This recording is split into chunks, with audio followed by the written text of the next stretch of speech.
Good afternoon, everyone. My name is Tim, and I'm a member of Samut Prakan House Church. I was raised in a Christian household, and I've called myself a Christian for most of my life. My dad first started taking me to church with him when I was about 6 or 7 years old, so I've always been in and around a church environment. Throughout my teenage years, I would go with my dad to church because I simply believed that it was the right thing to do. I had an understanding of Christian beliefs and a rough outline of the events of the Bible, but I wasn't driven by a personal relationship with Christ.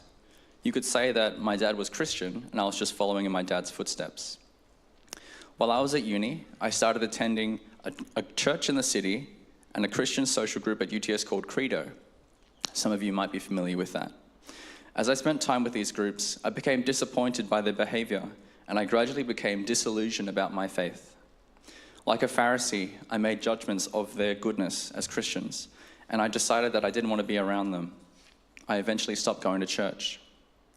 Without faith and other believers around me, I drifted in life, making my own decisions, choosing what I thought was good and bad, and coming to live a life that was worldly, just like the people that I had previously been disappointed by.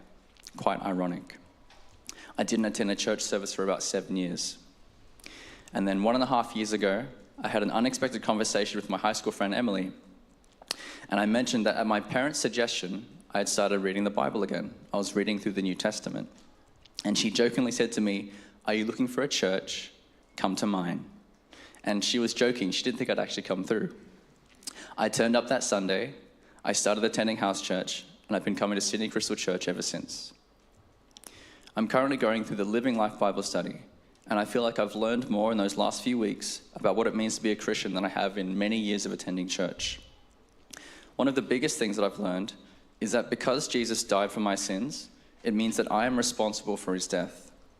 I am just as guilty as those who crucified him, and in my guilt, I have no right to judge or condemn other people.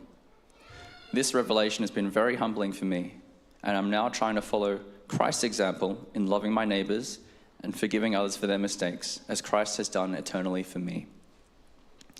In attending my house church, Bible study, and Sunday service, my character and thinking has been challenged, and my sins are gradually revealed. But I look forward to the growth of my faith and continuing to walk in Christ. Thank you for listening to my story. May God bless you all.